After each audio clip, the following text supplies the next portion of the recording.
세상은 예나 지금이나 불안정하고 불확실한 곳입니다. 우리는 살다 보면 여러 가지 재난이나 불행한 일이 생겨나게 되고 여전히 각 나라에서 전쟁이 발발하고 있죠. 따라서 불확실한 미래 가운데 우리는 안전하게 살고자 여러 가지 시스템을 보완하고 안정적인 방법을 동원해서 우리의 노후를 대비하고 살아가고 있습니다. 그런 차원에서 우리는 우리의 생명과 자산을 잘 관리하고자 여러 가지 다양한 보험을 들어놓고 있기도 하죠. 요즘에는요, 기후도 극단적으로 변하는 것 같습니다. 비가 안 오던 LA, 샌프란시스코 그 지역이 폭우가 쏟아져가고 물난리가 나고, 반대로 비가 오던 지역이 점점 가물어지고, 비가 안 와 가뭄이 생기는 것도 있고, 반대로 기술의 발달이 너무나 좋아지고 있어요. 너무 편리한 시대를 살아가고 있어요. 셀폰만 있으면 요즘에는 통역도 다, 그죠? 예. 모르는 언어가 다 통역이 되잖아요. 해외 나가서.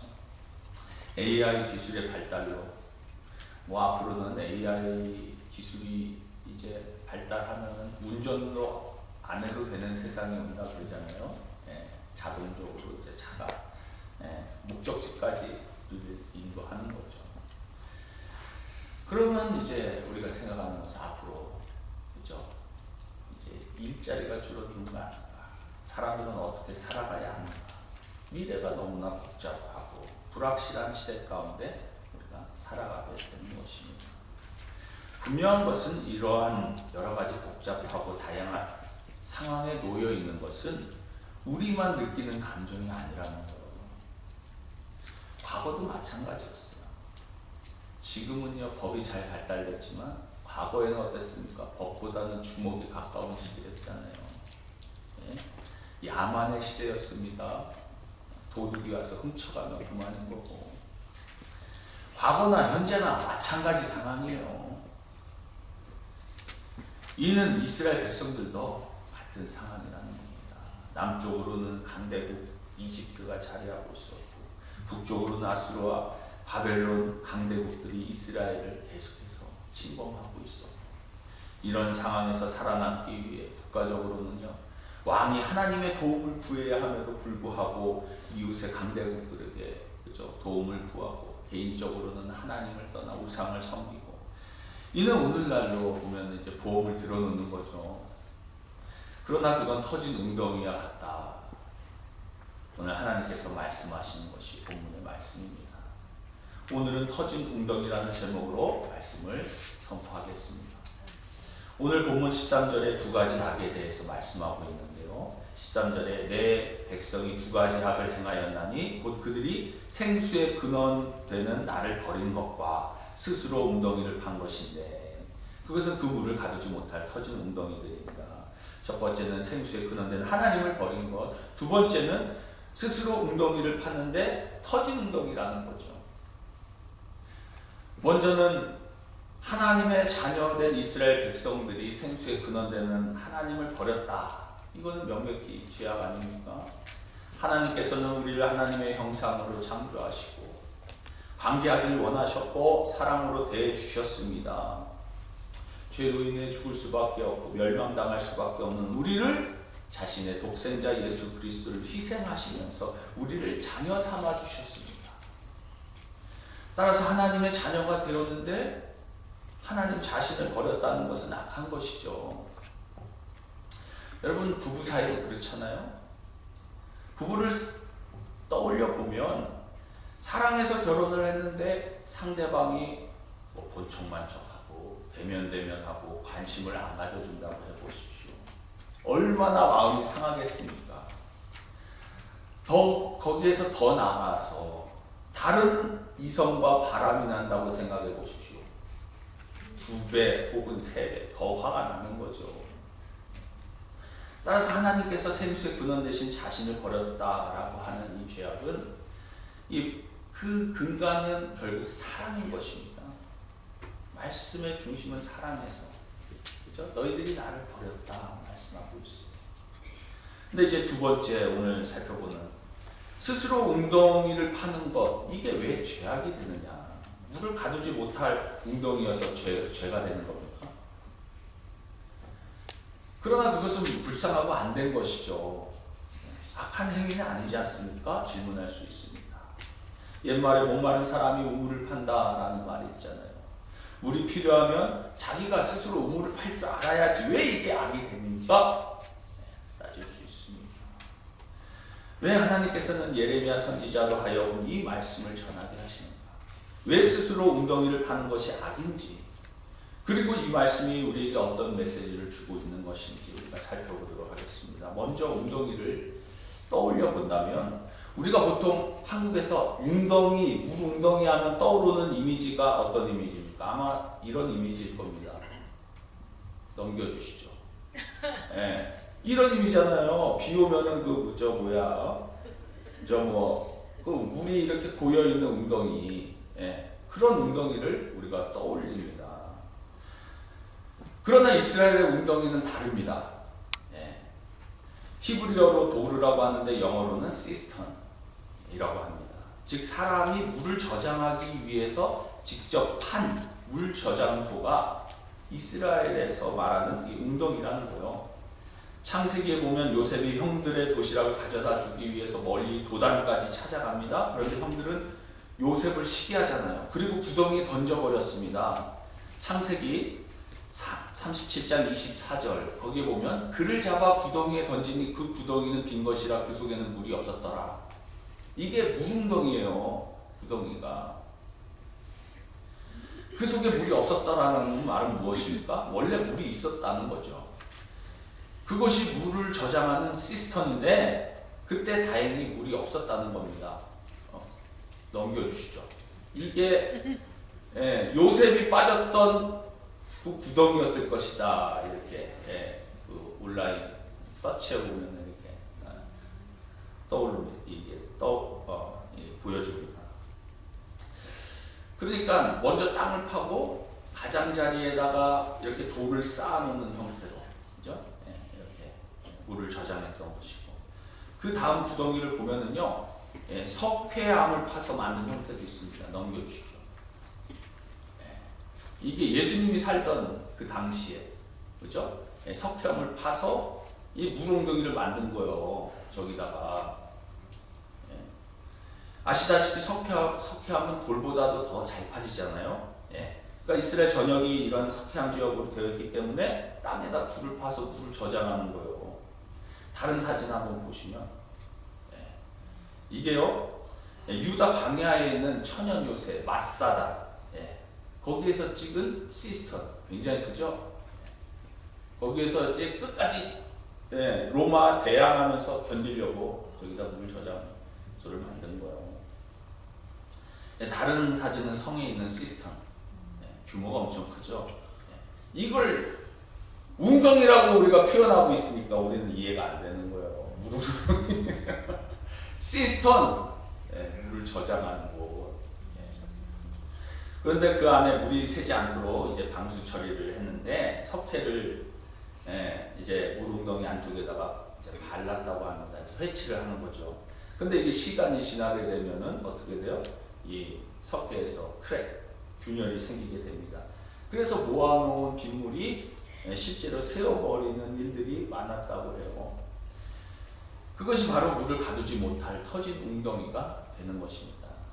자, 그러면 하나님께서 웅덩이를 만드는 것이 왜 죄가 된다고 말씀하시는가? 이 답은 본문 안에 있죠. 제일 처음에 뭐라고 했어요? 내 백성이, 이렇게 말하고 있어요. 즉 우리는 하나님의 소유, 하나님의 백성이라는 것입니다. 그러니까 땅을 파는 행위 자체가 악한 것이 아니라 이것은 영적인 이해를 쉽게 하기 위해서 하나님께서는 예레미야 선지자를 통해서 하나님의 백성 이스라엘이 어리석음을 지적하기 위해서 터진 웅덩이를 비유로 설명하고 있는 것이요. 물의 근원은 어디에 있습니까? 이 강, 그죠? 강줄. 물은 생명의 근원인 것입니다. 그래서 세계 4대 문명을 떠올리면요, 황하 문명, 그죠? 중국 문명이잖아요. 황하로 출발되고, 이집트 문명은 나일강, 메소포타미아 문명은 티그리스와 유브라테스강, 그리고 인도 문명은 인더스와 겐지스 강에서 출발했잖아요. 또한 어느 나라나 도시가 발달하려면 해안을 끼고, 왜? 이게 다 물물이 이제 배로 운반이 되잖아요. 그리고 강을 통해서, 강이 있어야 합니다. 서울에는 한강이 있고 부산에는 낙동강이 있잖아요. 프랑스 파리에는 세느강이 있고 독일에는 라인강이 있고 영국에는 템즈강이 있습니다. 이렇게 큰 도시들은 다 강을 끼고 있어요. 강을 중심으로 도시가 무역이 활발해지고 발달이 되는 것입니다. 그러나 독특하게 남유다는요, 요단강 근처가 아니라 사해 근처에 있어요. 그래서 시스터 웅덩이를 파서 빗물을 저장하여 생활용수로 사용했다는 겁니다. 그림을 한번 보여주시죠. 저기 보면은 씨 오브 갈릴리 호수고요. 그 밑에가 이제 데드씨 사해잖아요. 거기서 요단강이 쭉 흘러가고 있는데 그 사해 바로 그 끄트머리 그 북쪽 왼쪽이 예루살렘입니다. 그러니까 거기는 그나마 요단강 물줄기가 가까운 곳이죠. 근데 유대 광야는요 사해 근처예요. 물이 공급이 되지 않는 지역입니다. 요단강은 건기에 폭이 30m, 깊이가 1m에 불과하지만 우기에는 최대 1.6km, 깊이는 3, 4m까지 깊어지는 수면이 낮은 강. 근데 또 물줄기도 빠르지도 않아요. 흐름이 적은 편이랍니다. 그래서 빗물을 가급적 잘 저장할 수 있는 이 시스턴이 유대 광야에는 잘 발달되어 있었다는 겁니다. 이런 유대 지역적인 특성을 가지고 하나님께서는 이스라엘 백성들이 생수에 근원되는 하나님을 버렸다는 것을 설명하고 있는 거예요. 물에 생수에 근원 되시는 하나님을 버렸다는 거예요. 이 물줄기에서 벗어나서 생활하는 이 사람들에게 이해하기 쉽게 말하는 거죠. 자기 스스로 무언가를 해보려는 자체가 하나님의 백성으로서 우리의 삶의 주인 되신 하나님을 버리고 자기 스스로가 자기 인생의 주인이 되고자 하는 것, 이것이 어리석은 악이라고 말씀하고 있는 겁니다. 자연히 하나님을 떠난 인간은 생수의 근원을 대체할 무언가를 스스로 찾을 수밖에 없는 것이죠. 그것이 스스로 웅덩이를 파는 노력입니다. 자신의 힘으로 생명을 유지해 보려고 최선을 다하며 애쓰는 우리들의 자화상이죠. 사람들은 자신의 힘을 자랑합니다. 그래서 우리는 어떡합니까? 돈의 힘, 권력의 힘, 젊음의 힘, 지성의 힘을 믿습니다. 사람들이 힘을 쌓는 이유는 힘을 쌓으면 그 힘이 내 인생을 축복하게 되고 행복하게 될 것이다 믿기 때문이죠. 그래서 사람들은 끊임없이 이 힘을 쌓으려고 노력합니다. 그러나 인간의 힘은 시간이 갈수록 줄어들고 영원하지 않잖아요. 어떤 힘을 쌓았다 할지라도 그것은 시들게 된다라는 것이에요. 그래서 자신의 힘을 의지하는 사람은요 늘 불안합니다. 언제 어떻게 될지 모르기 때문에. 힘을 아무리 많이 쌓았다 할지라도 더 많은 힘을 가진 경쟁자가 나타날 수도 있는 거 아닙니까? 자신의 힘으로 무언가 해보려고 안간힘을 쓰지만 힘을 쓸수록 번아웃 되는 거예요. 자신의 노력으로 어느 정도 풍요와 즐거움을 누릴 수는 있습니다. 그러나 그것으로 하나님이 주시는 참된 평안과 만족을 대신할 수는 없다는 거예요. 자력으로 얻은 것은 하나님이 주시는 생명과 거리가 있다는 것이, 자신의 힘을 의존함으로 자기도 모르는 사이에 어떻게 됩니까? 자만할 수 있습니다. 그 반대로 자신의 힘으로 해서 안 되면 불안한 거예요. 물론 주님을 믿지 않는 분들 중에서도 자신의 노력으로 나름대로 성공을 거두고 주변 사람들에게 감동과 희망을 안겨주는 훌륭한 분들도 많이 있습니다. 그런데 사람이 타락할 수 있는 세 가지 조건이 있대잖아요. 돈, 시간, 건강. 이 세 가지만 있으면 희한하게 사람들이 하나님을 떠나, 그렇죠? 자기 우물을 파는 거예요. 이것이 다 갖춰지지 않아서 그렇지, 일단 갖춰졌다 하면 죄악된 길로 나아가는 거예요. 우리가 따라서 아무리 큰 성공을 거뒀다 할지라도 하나님을 떠나면 인간이 스스로 마련한 터진 웅덩이일 뿐이다 말씀하고 있는 것입니다.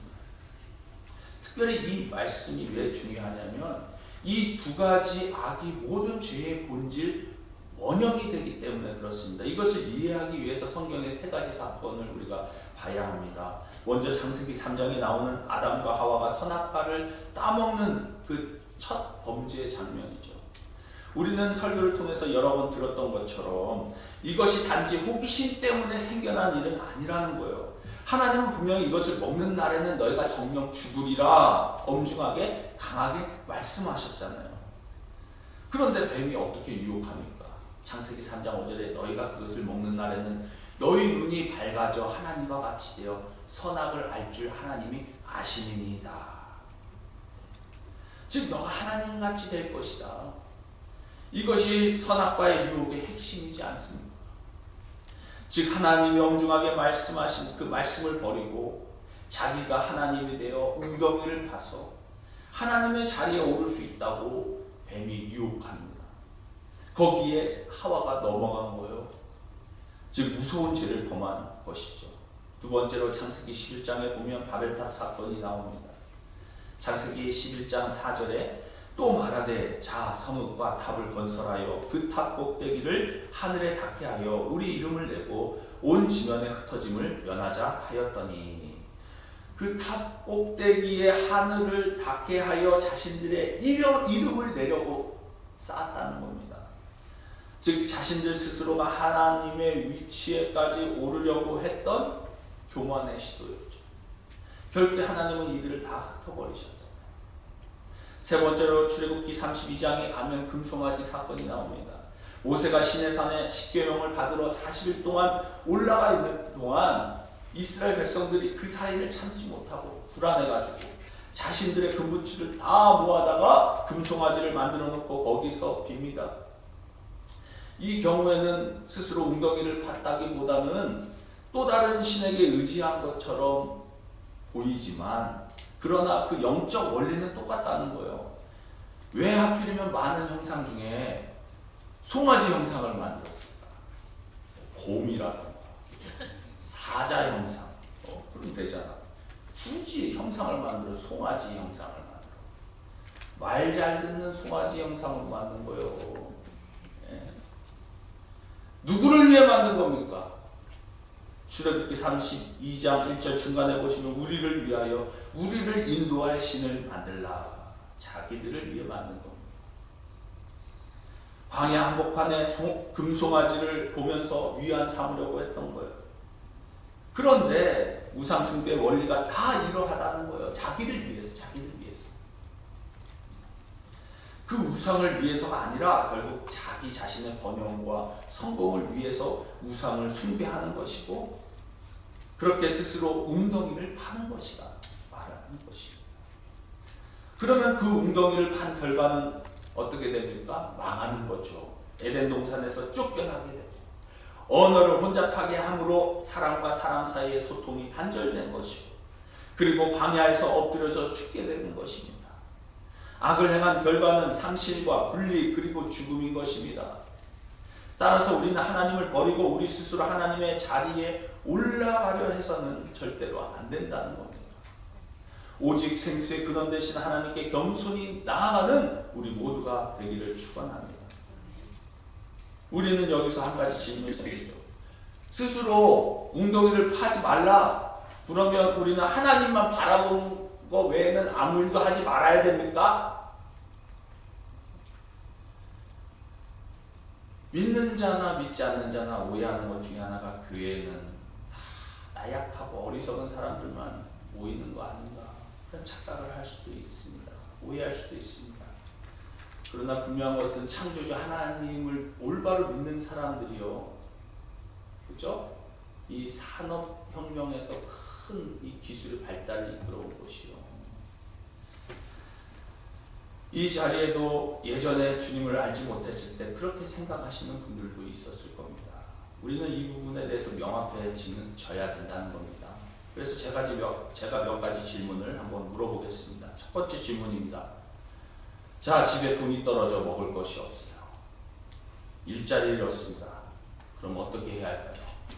하나님 주시옵소서.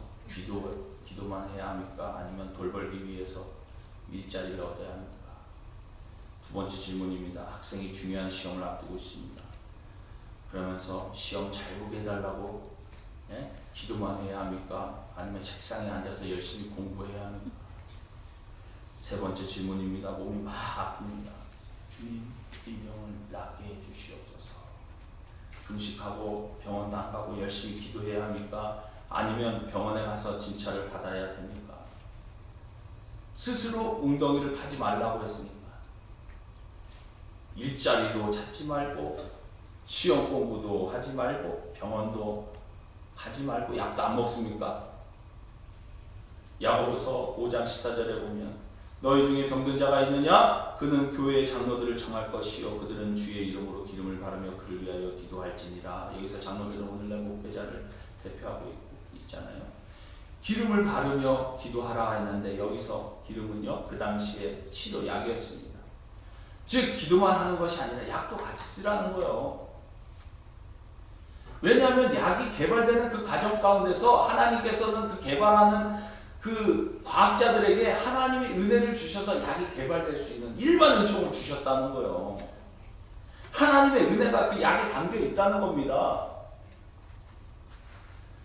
하나님은 일하기 싫어서 돈을 벌려고 생각하는 사람과 또 공부를 안 하면서 좋은 성적을 바라는 학생들에게 분명히 말씀하십니다. 시편 126편 5절 눈물을 흘리며 씨를 뿌리는 자는 기쁨으로 거두리로다. 눈물을 흘리며 씨를 뿌려야 한다는 거예요. 그러면 기쁨으로 거둘 수 있도록 하나님께서 은혜를 부어주시겠다. 심지어 데살로니가후서 3장 10절 누구든지 일하기 싫어하거든 먹지도 말게 하라. 일하기 싫으면 먹지도 말라는 거예요. 따라서 우리는 기도만 하는 것이 아니라 열심히 일하고 공부하고 그 결실을 거두는 것이 성경적이라는 겁니다. 하나님은 초자연적, 슈퍼내추럴한 방법으로만 역사하는 분이 아니라는 거예요. 이 자연적인 그 질서 가운데, 내추럴한 질서 가운데 더 많은 은혜를 베풀어 일반 은총을 부어주셔서 약이 개발되게 하시고 모든 것이 잘 할 수 있도록 하셨다는 겁니다. 질서를 만드신 하나님께서는 그 질서 가운데 역사하시고 때로는 어쩔 수 없을 때 슈퍼내추럴하게 초자연적으로도 역사하시는 것이죠. 근데 이렇게 자주 하면 되겠어요? 한 번 역사하면은 질서가 깨지기 때문에 될 수 있으면 안 하시는 거예요. 그렇기 때문에 우리는 주어진 가운데 최선을 다하며 충성을 다해야 하는 겁니다. 그런데 그럼에도 불구하고 놓쳐서는 안 되는 중요한 것이 무엇입니까? 우리가 열심히 무엇을 노력하기 전에 먼저 기도해야 한다는 겁니다. 여러분, 왜 먼저 기도해야 합니까? 그래야 스스로 웅덩이를 파지 않기 때문에 그렇습니다. 이사야 31장 1절에 보면 당시 강대국을 의지하려고 했던 유대인들에게 하나님이 엄중하게 말씀하세요. 31장 1절에 도움을 구하러 애굽으로 내려가는 자들은 화 있을진저 그들은 말을 의지하며 병거의 많음과 마병의 심히 강함을 의지하고 이스라엘의 거룩하신 이를 앙무하지 아니하며 여호와를 구하지 아니하나니 강대국만 있으면 건짐을 받을 수 있을 것이다 생각했을 때 결국 그 강대국으로 인하여 망하게 되는 일들이 성경에서 반복적으로 일어나는 겁니다. 무슨 일을 하든 먼저 하나님께 기도하며 하나님을 의지하면서 일을 진행해야 할 줄 믿습니다. 결국 하나님 없이 스스로 웅덩이를 파는 것, 그것이 악이라는 거예요. 죄악 중에 죄악이라는 거예요. 자기 이름을 내며 성공할 수 있는 기회라고 악한 영들이 끊임없이 우리를 유혹하지만 결국은 물을 저장하지 못할 터진 웅덩이라는 겁니다. 그래서 꼭 자기 웅덩이를 파면 끝이 안 좋게 되어 있는 겁니다. 그러나 먼저 하나님의 뜻을 구할 때에 하나님의 이름이 높아지며 생수의 근원 되시는 하나님으로부터 충만하게 공급이 되어질 줄 믿습니다.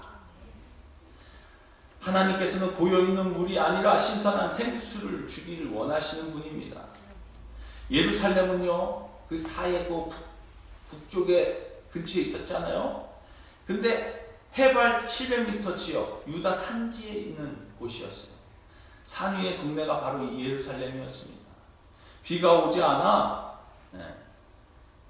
않는 이 산 꼭대기에다가 어떻게 그러한 성전을 짓고 예루살렘의 수도로 형성이 되었는가? 그 비결은 기혼샘에 있습니다. 지금도 예루살렘 동쪽에는 그 기혼샘에 물이 솟아나고 있다는 거예요.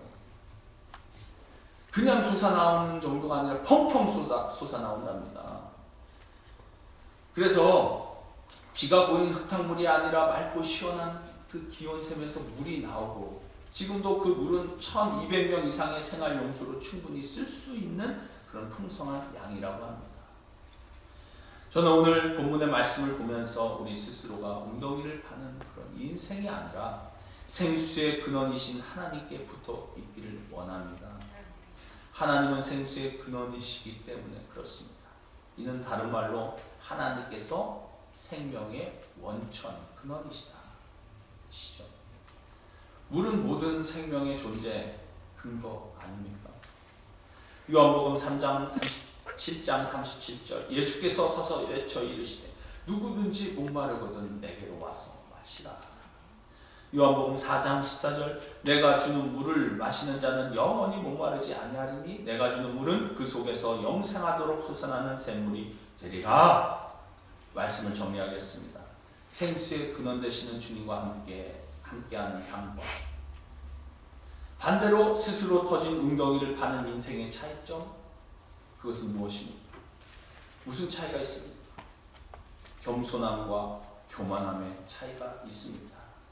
영적으로 교만하면 하나님을 대적하여 선악과를 먹게 되고 밥의 탑을 쌓게 되고 금송아지를 만드는 것입니다. 그리고 터진 웅덩이이기 때문에 결국 망하게 되는 것입니다.